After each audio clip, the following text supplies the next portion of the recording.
Right when everything seemed perfect, my groom burst into the bridal room and told me we had to run. But why? My name is Ella Morgan, and, on what was supposed to be the happiest day of my life, I found myself running out of my own wedding still in my gown, still holding my bouquet, and holding hands with the man I loved.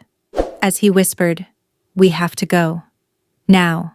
You probably think this is one of those runaway bride stories, the kind where someone panics at the altar and bolts. But no, this wasn't cold feet. This wasn't hesitation. This was survival. What happened that day was something no one could have predicted, something that started long before the flowers were arranged. The cake was ordered, or the guest list was finalized. It started the day I met Caleb Walker. I was 29 at the time, a thriving interior designer based out of Seattle. I'd been invited to speak at a design and tech crossover event downtown, a collision of creatives and coders. That's where I saw him, quiet, focused, and totally immersed in a presentation about integrating AI into user-centered housing systems. He was different from the rest. Not loud, not flashy, just sharp, calm, and kind. We talked after the session, and I remember being surprised at how easy it felt.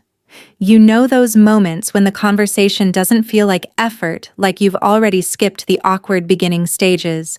That was us. By the time we'd finished our post-event drinks, I knew something had started. And 2 years later, Caleb was down on one knee in the middle of a candlelit greenhouse asking me to marry him. It wasn't just about the ring or the proposal. It was the way he looked at me, as if I was both his calm and his fire. I said yes without hesitation. But if I had known what was waiting for me behind the veil of his perfect Vermont family, maybe I would have paused for just a moment longer. Caleb's family lived in a small town outside Montpelier. His parents, Dave and Linda, were kind and welcoming. They owned a maple syrup farm, had golden retrievers, and made you pancakes the size of your face every Sunday morning. It was straight out of a Hallmark movie. I visited them often, slowly warming up to the idea that this could someday be my second home. Except for one part. Rachel, Caleb's younger sister. She was a freelance artist who lived in the guest cottage out back. Her voice was always soft, polite, helpful. But her eyes told a different story. The first time she hugged me, it was warm, but when she pulled back, I caught the faintest flicker of something unreadable, like she was watching me from behind her own skin. I remember brushing it off. Families take time, I told myself. I didn't want to be paranoid. I didn't want to make Caleb choose between me and his sister. So I smiled. I let it go. But that was the beginning of a line I should have drawn. If you've ever had that uneasy feeling around someone but convinced yourself to just be nice, hit that like button. And stay with me, because this story gets darker than anyone expects. It didn't take long before Rachel became a regular presence in our wedding planning. At first, I thought it was sweet Caleb's little sister wanting to help. She offered to drive me to fittings, helped me narrow down venue options, even sent Pinterest boards filled with floral arrangements and color palettes. On the surface, she was the ideal helper, thoughtful, supportive, creative. But there was a pattern hiding beneath the politeness. Every idea I shared, she gently steered away from. When I mentioned an outdoor ceremony at a lakefront barn in Burlington, Rachel wrinkled her nose and said, "It's cute. But doesn't Caleb deserve something a little more elegant?" When I showed her a minimalist satin dress I'd fallen in love with, she smiled too long and said, "That's very simple. You sure you don't want something with a bit more impact?" Each suggestion she made felt like an echo of someone else's opinion, someone who wasn't me. I chalked it up to difference in taste. We were just different types of women. Maybe she liked glamour and sparkle. I liked quiet elegance. That wasn't a crime. But even Caleb started to notice. One afternoon, after yet another design conversation that left me deflated, Caleb touched my hand and said, "You know, you don't have to listen to Rachel, right?" I laughed it off. But it stayed with me. The problem wasn't whether I had to listen, It was that Rachel had a way of making disagreement feel like betrayal. Like any opinion that didn't match hers was a threat. Still, I tried to stay gracious. I told myself she was just trying to help, that she didn't mean to be dismissive or controlling. I didn't want to start our marriage with family tension. I swallowed my discomfort. I told myself to be the bigger person. Then came the innocent comments that didn't feel so innocent. Like the time she asked me if I'd ever considered lightening my hair color. "Just thinking about how it'll photograph next to Caleb's complexion," she said, smiling. Or the time she casually brought up one of Caleb's ex-girlfriends at dinner, describing her as classic, like old Hollywood. Her voice was sweet. Her intentions were not.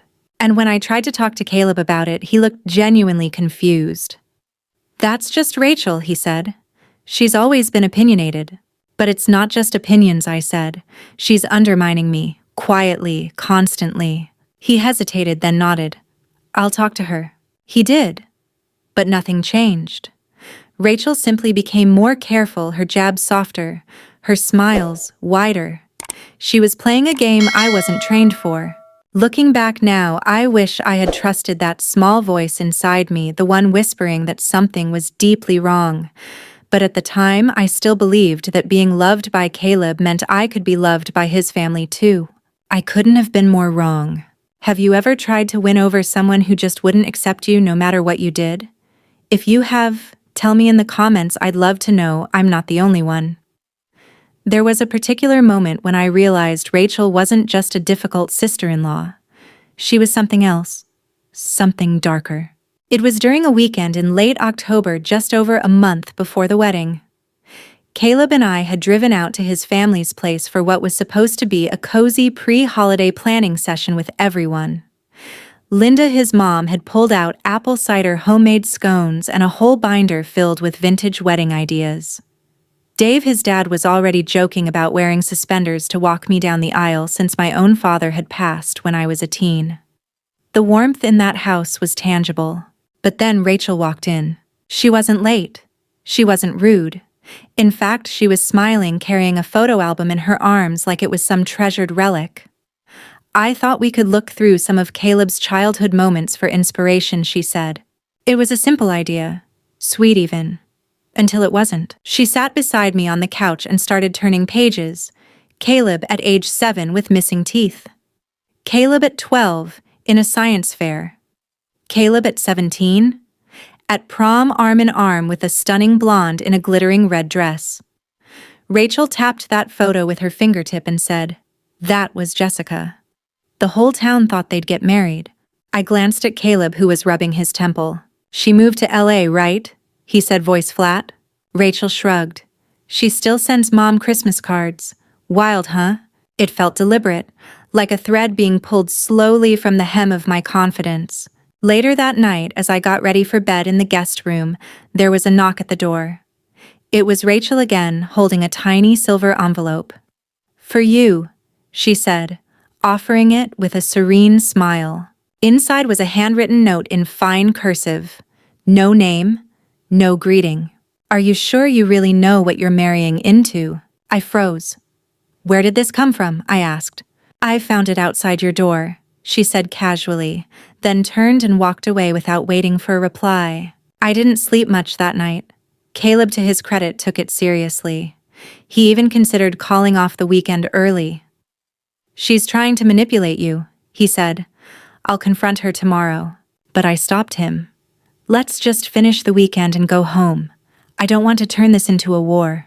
Even then, I still believed diplomacy could solve everything. That if I was kind, if I stayed strong, if I didn't cause waves, Rachel would eventually warm up to me. I didn't realize I was dealing with someone who wasn't just protective of her brother, but obsessed with him. And obsession doesn't respond to kindness. It feeds off proximity, it waits, it calculates.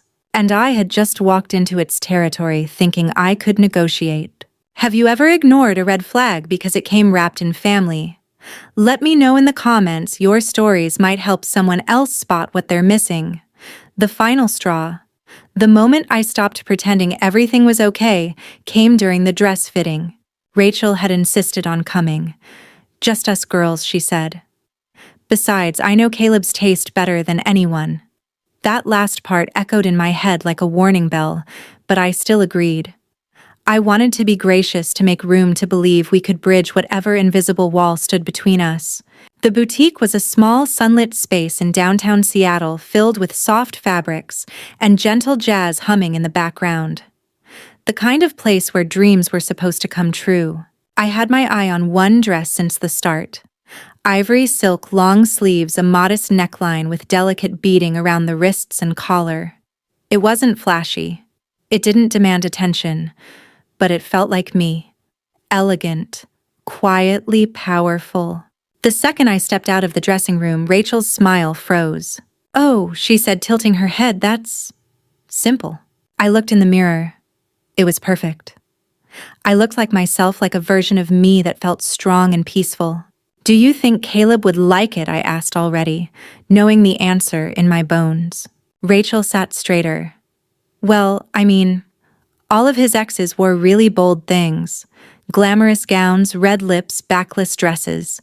You know how he's always been drawn to sparkle." I stared at her. "Besides," she added, brushing lint off her sleeve that wasn't there, "you want to make a statement, don't you? You only get one wedding day." The boutique assistant offered another option, a dramatic trumpet gown with rhinestones across the bodice and an open back. Rachel clapped her hands. "Now that is stunning. That's the kind of look Caleb would never forget." But I didn't want Caleb to remember me for rhinestones. I wanted him to see me, not some fabricated version Rachel thought fit into her image of worthy. I took a deep breath and said, "I'll stick with the first one." Rachel's eyes narrowed just for a second, but then the smile returned. "If that's what you really want?" she said, voice so sweet it burned. "I just hope you don't regret it." We left the store with my dress packed carefully in a garment bag. As we walked down the block, Rachel looped her arm through mine like nothing had happened. "Weddings are stressful," she said. "So many decisions. It's normal to feel unsure." But I wasn't unsure. I was exhausted from having to defend every choice I made, from feeling like my entire wedding was a battlefield I didn't know I'd entered. I told Caleb that night. He listened quietly, jaw clenched, then said, "I don't care what she thinks. You're the one I'm marrying." And that meant everything. But deep down, I knew this wasn't the end. Rachel wasn't letting go. She was just regrouping. If you've ever had to fight for joy in a moment that should have been simple, drop a comment below. I'd love to know how you protected your peace. And if you're watching this late at night, just know your intuition is worth listening to. Always. Planning a wedding is supposed to be a time filled with laughter, champagne, maybe a few harmless disagreements over napkin colors.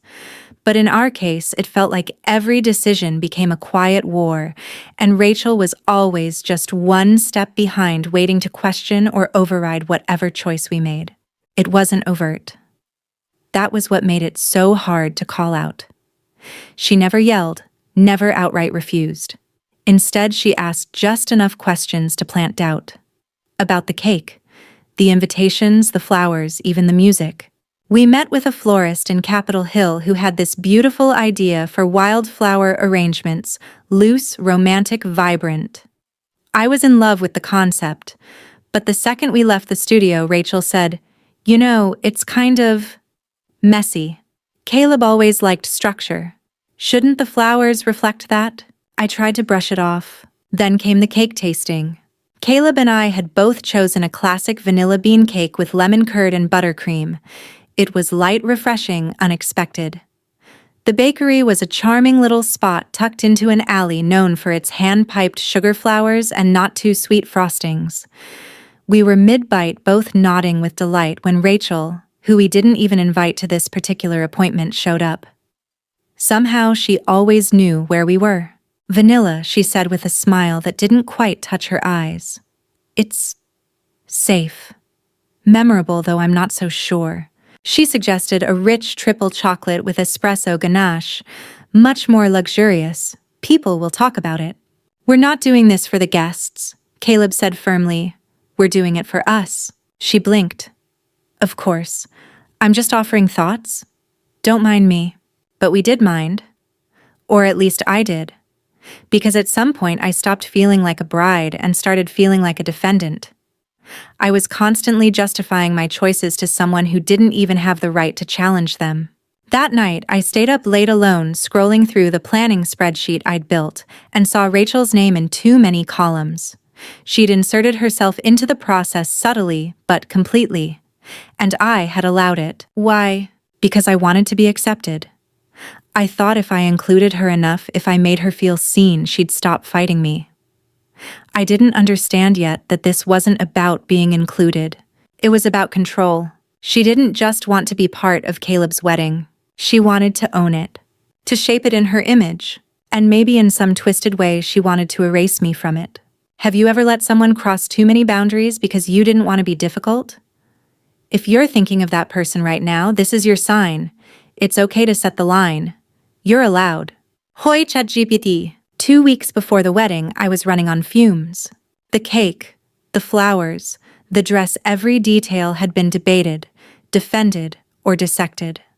I was tired not from the planning itself, but from always feeling like I had to protect every decision from a slow, steady erosion. Caleb noticed. He held me at night and said, "After the wedding, we're taking a real honeymoon. No phones, just us." And I clung to that promise like a life raft. A quiet future somewhere far from this slow unraveling. But I still didn't expect what Rachel said next. It was after a final walkthrough at the venue, a beautiful old library in Queen Anne converted into a ceremony space. The sunlight streamed through cathedral windows. I was standing at the altar area, imagining the music, the guests, the feeling of seeing Caleb as I walked down the aisle. Rachel walked up beside me, arms crossed loosely. "It's nice," she said. I nodded. "It feels right." She didn't look at me when she said it. "Can I be honest with you?" I turned. "Of course." She sighed, dramatic and slow. "I don't think Caleb is really happy." I blinked. "What?" "I mean, he says he is.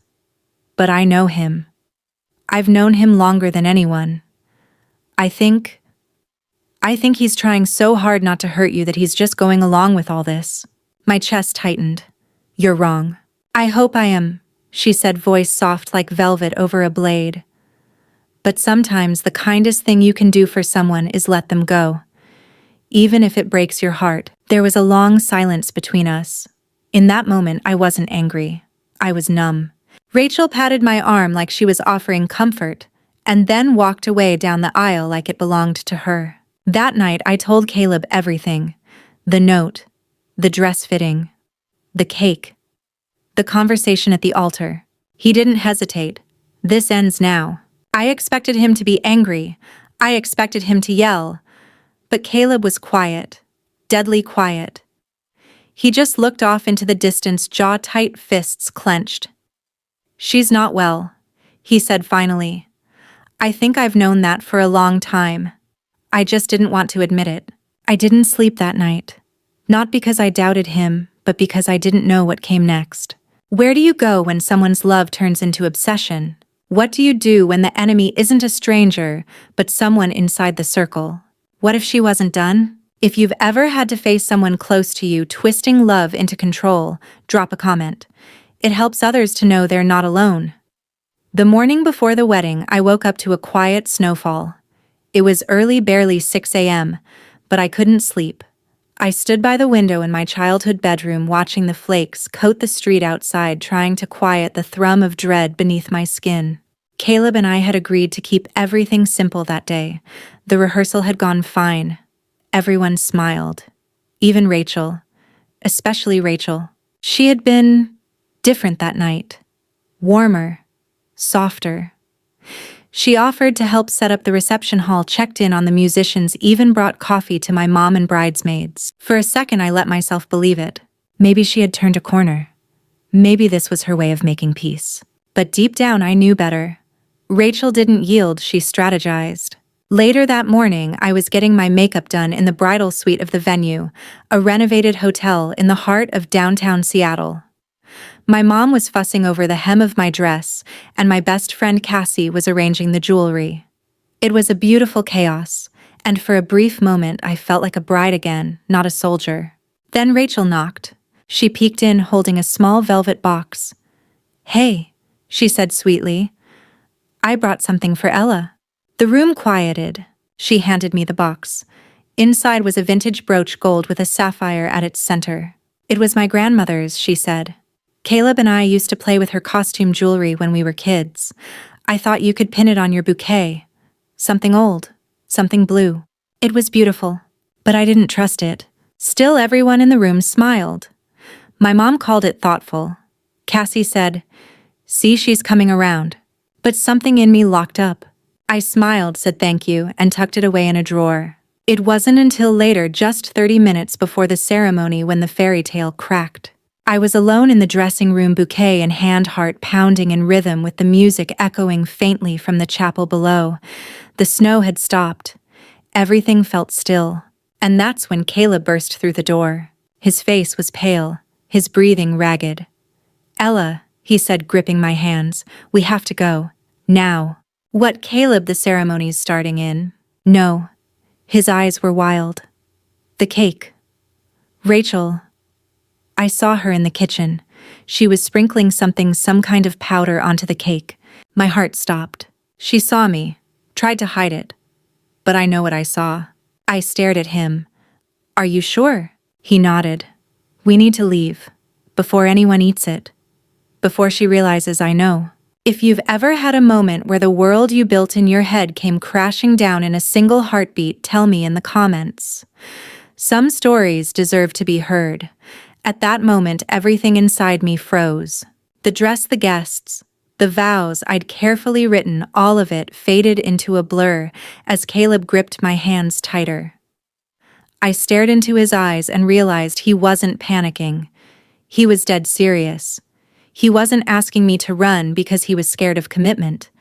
He was asking me to run because something very real and very dangerous was happening. "Are you sure it was poison?" I whispered. "I don't know what it was," Caleb said, his voice shaking. "But I know her face when she's lying. I've seen it since we were kids." She looked terrified when I caught her. And guilty. I looked down at my bouquet still clutched in my hand. My heart was pounding. My instincts screamed to run. But part of me still wanted to believe, still clung to the idea that this was just some misunderstanding. That no one, especially not Rachel, would go that far. But I remembered the note. "Are you sure you know what you're marrying into?" I remembered the way she had looked at me at the venue walkthrough. I remembered her exact words. "Sometimes the kindest thing you can do is let go, even if it breaks your heart." And suddenly the weight of it all hit me. Rachel wasn't here to help. Rachel wasn't here to witness a beautiful new chapter. Rachel was here to end mine. I lifted the train of my dress with both hands. "Okay," I said. "Let's go." Caleb moved quickly, leading me out the back exit of the venue. The guests were still gathering in the front lobby, sipping pre-ceremony cocktails and posing for photos beneath the chandelier. No one noticed as we slipped out into the alley behind the building. The snow crunched under my heels. Caleb had parked the car nearby. He opened the passenger side door and I slid in, stuffing my dress into the space like a tangled blanket. My hands were shaking so hard I couldn't buckle my seatbelt. He jumped into the driver's seat, turned the key, and we peeled out of the parking lot.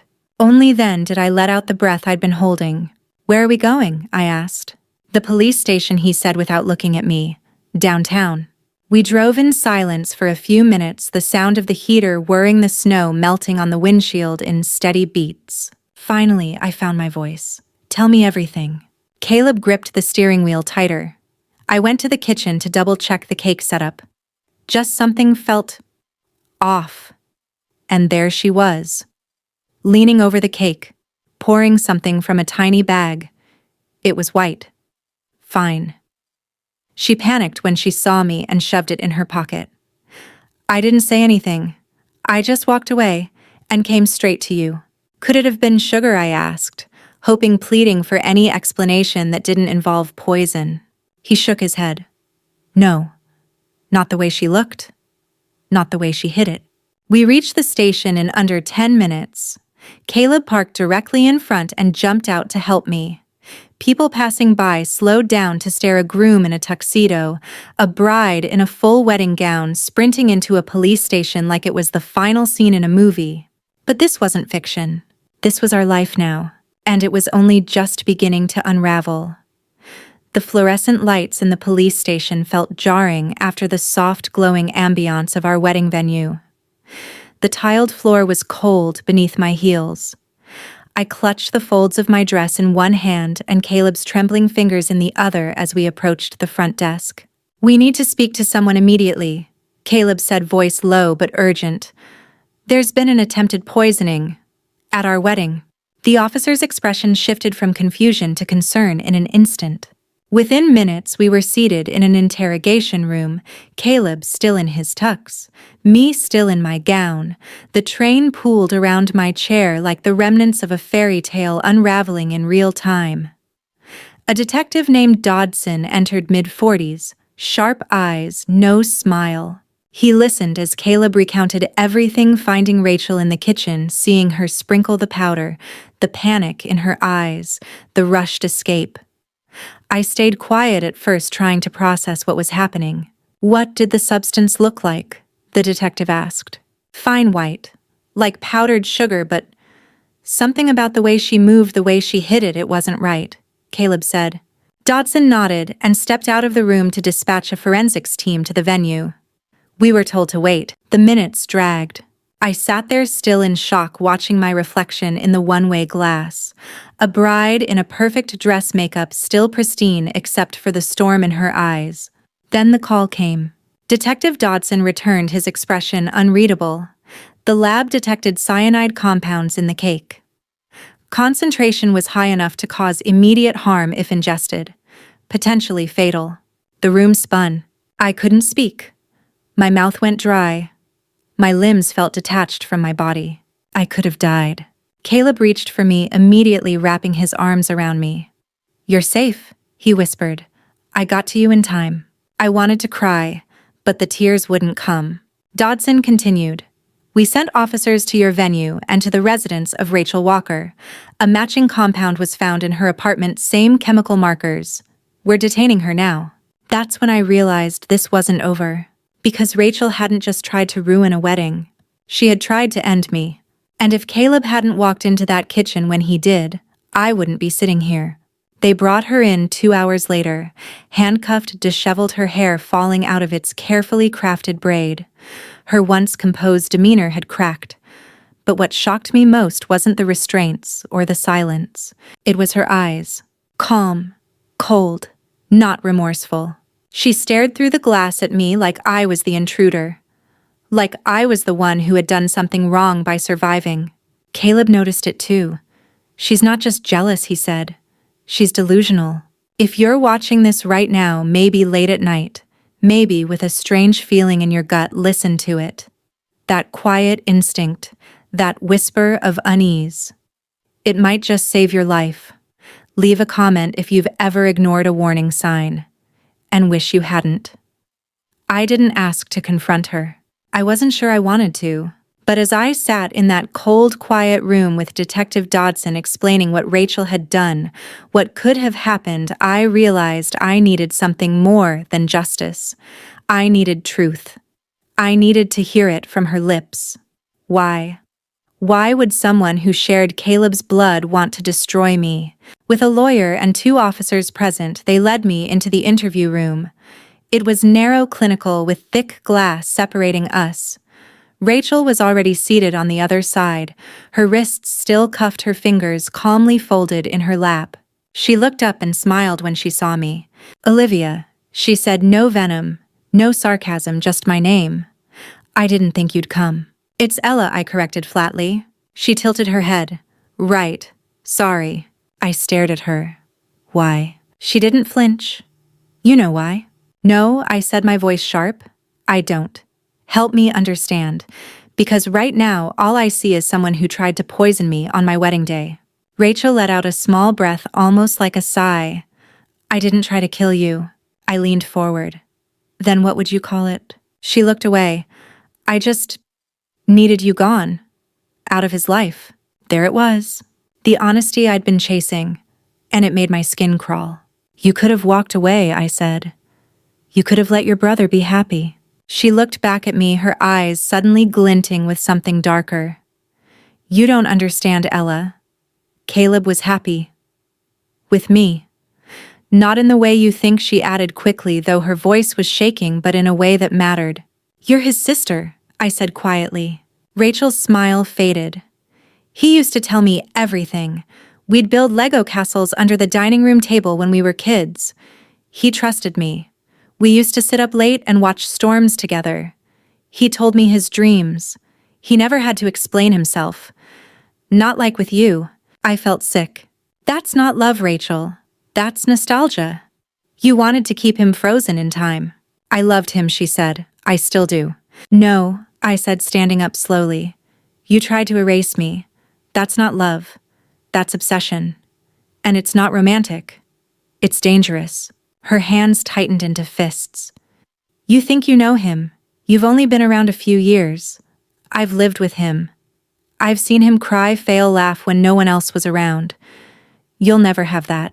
"I don't need his past," I said calmly. "I'm building his future." Rachel stood, suddenly the chair scraping behind her. The officers moved quickly, but she didn't lunge. She just stared at me, trembling. "You ruined everything," she whispered. I stepped back from the glass. "No," I survived. As I walked out of the room, I didn't look back. I didn't need to, because in her silence I had already heard it all. The grief, the loss of control, the twisted fantasy she'd built around her brother, and the collapse of it all the moment I stepped into their world. And now it was over, or so I thought. After the confrontation with Rachel, I felt a strange mix of relief and exhaustion. The weight of what had happened pressed on me like a heavy fog that wouldn't lift. I wasn't sure if I could trust the future or even Caleb anymore, but deep inside I knew I had to find strength for both of us. Michael, my husband, held me tightly as we left the police station. His eyes were filled with tears, and I saw a vulnerability in him that I had never witnessed before. "I almost lost you today," he whispered. "I can't imagine life without you." That moment made everything real: the danger, the betrayal, the fragile nature of trust. Our wedding day was supposed to be a celebration of love and commitment, but it became a test of resilience and courage. Rachel was charged with attempted poisoning, but the trial revealed more than just the crime itself. It unveiled a deeply troubled woman wrestling with her own demons and an unhealthy obsession with her brother. The court mandated psychiatric treatment, but even with that, the damage to our family was profound. Despite the turmoil, my parents and Michael's parents stood by us. Their support became our foundation, reminding us that love could endure even the darkest storms. Michael's mother, who once had hoped Rachel would accept me tearfully, apologized for not seeing the warning signs earlier. We forgave, but we also set firm boundaries. The whole ordeal changed our perspective on family and love. We realized that blood relations didn't guarantee loyalty or safety. True family is built on trust, respect, and freedom, not obligation or control. Months later, we finally held a quiet, intimate wedding ceremony. No grand halls or elaborate decorations, just the people who genuinely cared for us. The vows we exchanged carried a new meaning, strengthened by the trials we had endured. We pledged to protect each other, to cherish freedom, and to build a life where love was an act of liberation rather than restraint. As life returned to a semblance of normal, we welcomed our first child, a beautiful baby girl, with my husband's bright eyes. Holding her in my arms, I promised to raise her in a home filled with love and understanding, where she would learn that true strength comes from being free to be herself. Rachel's story didn't end happily. Despite treatment, her obsession lingered. She struggled to reintegrate into society, isolated by her actions and the consequences they brought. We received a letter from her once filled with a haunting mix of remorse and fixation. We chose to let it go, focusing instead on building our future. Through this experience, I learned that love isn't about possession or control. It's about trust and freedom. It's about setting each other free to grow and be whole. If you're facing a situation where love feels like a cage, remember that you deserve to break free. And to everyone watching this, wherever you are right now, remember, your instincts matter. Your happiness matters. If you ever find yourself questioning whether someone's love is true or toxic, listen closely to that inner voice. It might just save you. If this story resonates with you, or if you've faced similar challenges, I invite you to share your experiences in the comments below. Your voice can inspire others to find their courage and reclaim their freedom. And if you believe in the power of love that liberates, rather than confines, consider subscribing to this channel. Together we can build a community that supports strength, freedom, and genuine connection. Because at the end of the day, love should set us free, not hold us captive. Life after the trial felt like waking up from a nightmare, but the shadows lingered. Rachel was gone from our lives physically, but the scars she left were emotional and deep. For Michael and me, every day became a conscious effort to rebuild trust not only between us, but within ourselves. The sense of safety I once took for granted had been shattered, and I knew healing would take time. The support from our families played a crucial role.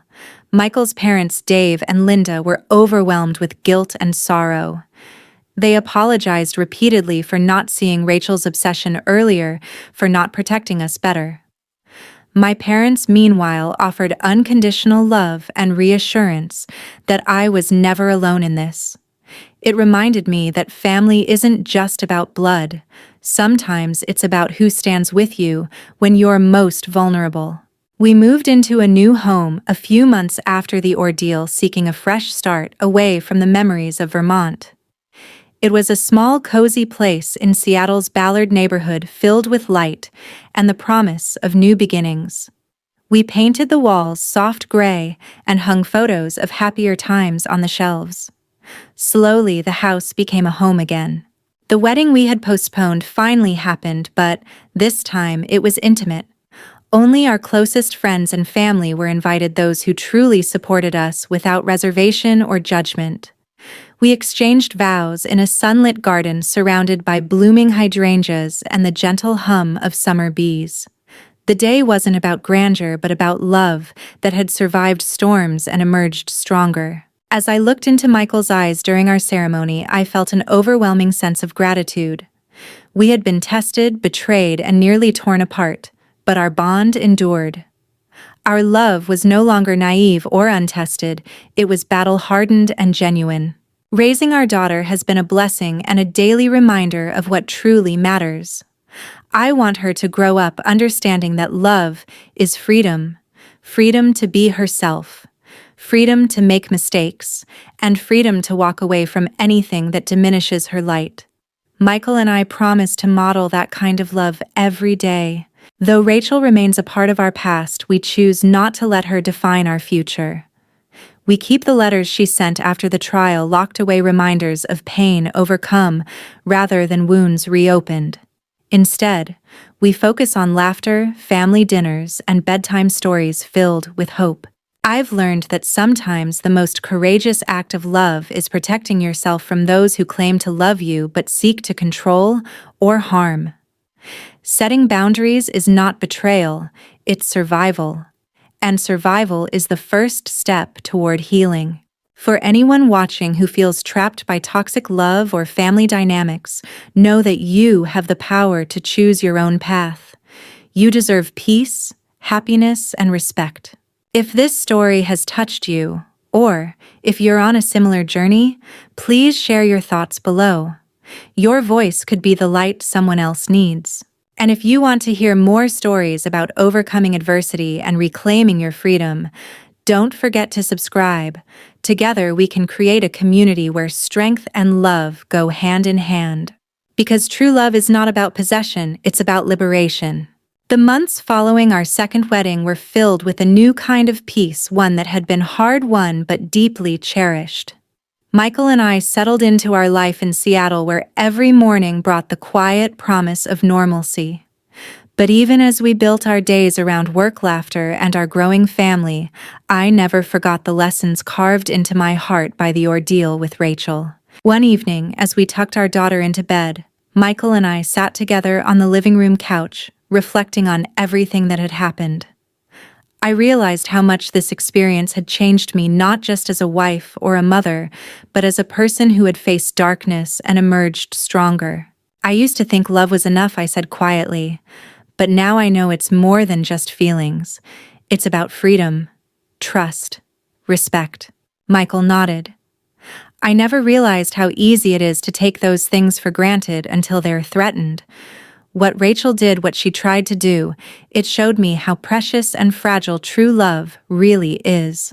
We made a promise that night to keep those values at the center of our family, to create a home where our daughter could grow up feeling safe, supported, and free to be herself, where love would never be used as a weapon or a cage. Rachel's shadow still lingered in small ways, news of her ongoing treatment, occasional letters that we chose not to read, whispers of her struggles to reintegrate into society. But we refused to let her darkness define our future. Instead, we focused on healing. I began writing again, something I'd abandoned during the chaos of the trial and wedding drama. Pouring my thoughts onto paper became a form of therapy, a way to reclaim my voice and power. Sharing my story here with all of you has been part of that journey. I want everyone who's watching to know this. Your story matters. Your pain, your strength, your survival. You don't have to face your battles alone. If you've ever felt overwhelmed by family conflict, toxic relationships, or betrayal, please remember that healing is possible. It's messy and non-linear, but it's worth fighting for. And if you've learned something from this story about love, about freedom, about standing up for yourself, I'd love to hear from you. Drop a comment below with your experiences or words of encouragement. Sharing helps us build a community where no one has to feel isolated in their struggles. If you haven't already, please subscribe. We'll continue exploring stories of resilience and hope, stories that remind us all that no matter how dark the night, there's always a dawn waiting. Because true family isn't defined by blood, it's built through trust, love, and the courage to let go when needed. Thank you for being here with me on this journey. As our lives gradually returned to a sense of normalcy, Michael and I often reflected on what had happened and how it shaped our understanding of family love and trust. The ordeal with Rachel was a painful chapter, but it forced us to redefine what family truly meant. It was no longer about mere blood ties, but about the relationships we nurtured and the boundaries we maintained. One afternoon, we hosted a small gathering at our home, just close friends and family who had stood by us through everything. The air was filled with laughter and warmth, a stark contrast to the tension and fear that once shadowed our days. Watching Michael hold our daughter surrounded by people who genuinely cared, I realized how far we had come. Our daughter had become the embodiment of hope and renewal. She was a constant reminder that love, when rooted in respect and freedom, could heal even the deepest wounds. We promised to teach her the values that had become so important to us: kindness, resilience, and the courage to stand up for herself. Rachel's absence was noticeable, yet strangely liberating. The space she left behind was no longer filled with fear or suspicion, but with peace and possibility. We had no illusions about her recovery. Mental health battles are complex and ongoing, but we chose not to let her struggles consume our lives. Instead, we focused on building traditions and memories that reflected our true family values. We celebrated birthdays with homemade cakes, took weekend trips to the mountains, and spent evenings reading stories by the fireplace. Each moment was a testament to our commitment to a life defined by love rather than control. The experience taught me the importance of listening to that inner voice, the instinct that warns us when something isn't right. It also showed me the power of standing firm in one's truth, even when the path is lonely and difficult. For anyone watching who feels trapped in toxic relationships or oppressive family dynamics, know this: you have the right to choose your own happiness. Setting boundaries is an act of self-love, not selfishness. If you've been through something similar or are currently navigating challenging family situations, please share your story below. Your courage could be the beacon someone else needs. And, as always, if you want to join a community that values strength, freedom, and authentic love, please subscribe and be part of this journey with us. Remember, true family is not just who we're born to, it's who we choose to stand with through life's storms. 1 year after all the chaos, Michael and I welcomed our second child, a baby boy, with his father's warm smile and my mother's gentle eyes. Holding him in my arms, I felt a profound sense of gratitude for the family we had built together, forged not just by blood, but by shared strength, love, and resilience. Our journey had been far from perfect. It was marked by betrayal, fear, and heartbreak. But it was also marked by hope, healing, and the unwavering commitment to protect one another. We had learned firsthand that true love means setting each other free, not controlling or suffocating, but allowing space to grow and breathe. Raising our children, we vowed to teach them these lessons, to show them that family is built on trust and respect, and that they should never settle for less than kindness and acceptance. We wanted them to know that love is a choice we make every day, a choice to lift each other up, not tear each other down. Rachel's story remained a cautionary tale in our minds, a reminder of how obsession and control can twist love into something dark and dangerous. But it also reminded us of the importance of compassion and understanding for those struggling with their demons. Our home became a sanctuary, a place where laughter outshone fear, and where every small moment of joy was a victory. We celebrated birthdays, holidays, and simple Sunday mornings with pancakes and stories. Each memory reinforced the bonds we had chosen to nurture. Through it all, Michael and I grew closer, our partnership strengthened by adversity. We learned to communicate openly, to support each other's dreams, and to face life's challenges united. If there's one thing I want anyone listening to take away from this story, it's this: your family doesn't have to be defined by genetics. It's defined by love, respect, and freedom. It's about choosing to stand by those who lift you up and walking away from those who bring you down. To everyone watching who's fighting to reclaim their happiness or set boundaries with toxic people, know that you are not alone. Your courage matters. Your story matters. If this resonates with you, please share your thoughts in the comments. Your voice can inspire and empower others. And if you haven't already, join our community by subscribing.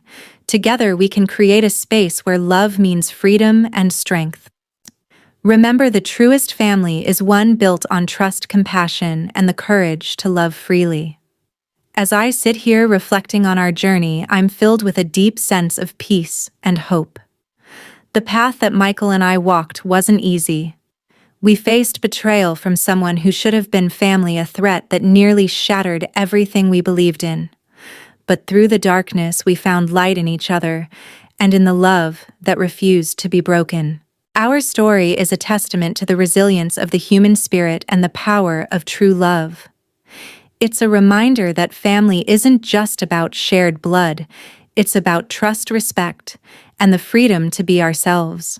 We learned that sometimes love means letting go of those who try to control or harm us, and choosing instead those who support and uplift us. If you're watching this and feeling trapped or hurt by someone you love, know that you deserve to break free. You deserve to live a life where your happiness and safety come first. Setting boundaries is not a sign of weakness, it's a courageous act of self-love. Thank you for being part of this journey with me. If our story has touched you, please consider subscribing and sharing your own experiences in the comments. Together we can build a community that celebrates strength, freedom, and authentic connection. Remember, your story matters, your freedom matters, and above all, your happiness matters. Let's continue to support each other and choose love that sets us free.